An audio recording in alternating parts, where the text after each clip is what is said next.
Baik, mohon maaf terputus tadi teman-teman. Ini kita lanjutkan dengan sejarah hukum militer di Indonesia. Nah, Bapak Ibu, kalau kita lihat terkait tentang sebentar. Kalau kita bahas terkait dengan sejarah Bapak Ibu, ini masih berkaitan dengan masa penjajahan Hindia Belanda. Pada masa penjajahan Belanda itu saya membagi jadi dua fase Bapak Ibu.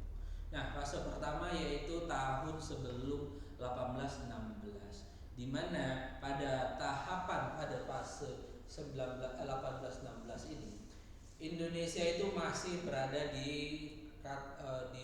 lingkup negara Belanda. Artinya negara Hindia Belanda itu masih belum ada, atau istilahnya itu daerah kolonial dari Belanda yang dinamakan Hindia Belanda itu masih belum terbentuk. Jadi aturan-aturan hukum pidana militer itu masih ada melekat pada aturan-aturan yang ada di negara Belanda sana. Misalkan terjadi tindak pidana yang dilakukan oleh tentara Belanda, maka dihukum dengan aturan-aturan yang ada di negara Belanda tadi. Nah, itu yang dilakukan itu yang menjadi dasar aturan dari 1986 tadi. Nah, setelah 1816, mulai dibentuk suatu negara yang dinamakan Hindia Belanda. Nah, Hindia Belanda ini membedakan antara aturan hukum yang ada di Belanda dengan aturan hukum yang ada di Indonesia atau dinamakan dengan Hindia Belanda. Nah, Hindia Belanda pada saat itu dinamakan dengan negara kolonial. Aturannya berbeda Bapak Ibu. Aturannya berbeda dengan aturan yang ada di Indonesia, di Belanda sana. Aturan dasar, tapi tetap aturan dasarnya mengacu pada aturan-aturan di ibu kota negara, yaitu di ibu kota di Belanda tadi. Nah, negara bagian Hindia Belanda ini memiliki aturan sendiri terkait dengan peradilan militer. Nah, ada yang kita kenal dengan aturan yang dinamakan dengan kasta-kasta aturan. Ada yang kategori terkait dengan orang-orang Eropa, orang Timur Asing dan orang pribumi. Nah, aturan-aturan terkait dengan mereka ini berbeda-beda. Nah, itu yang terjadi selama 1816.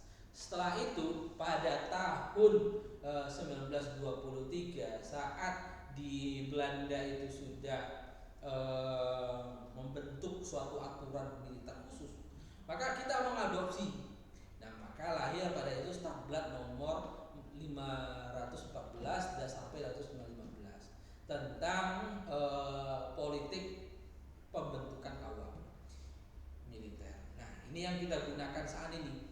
Pada tahun 1923 KUHP militer itu masih kita gunakan sampai sekarang. Nah, selanjutnya pada masa penjajahan Jepang, Bapak Ibu, pada masa penjajahan Jepang itu tidak dikenal adanya hukum militer, karena pada saat itu Jepang fokus untuk mendidik kita menjadi tentara. Apa tujuan Jepang pada saat itu? Yaitu memenangkan perang Pasifik Raya. Nah, jadi Jepang tidak membentuk suatu aturan militer, mereka malah sibuk untuk merekrut sebanyak-banyaknya pasukan untuk diajak perang melawan sekutu pada saat itu. Nah, Jepang terlibat Blok Timur bersama dengan Jerman Nazi dan Prancis pada saat itu. Nah, kemudian mereka kalah.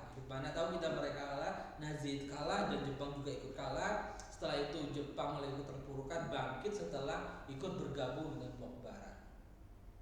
Nah, itu yang terjadi pada zaman penjajahan Jepang. Nah, setelah itu kita merasa merdeka. Aturan yang kita gunakan juga merdeka.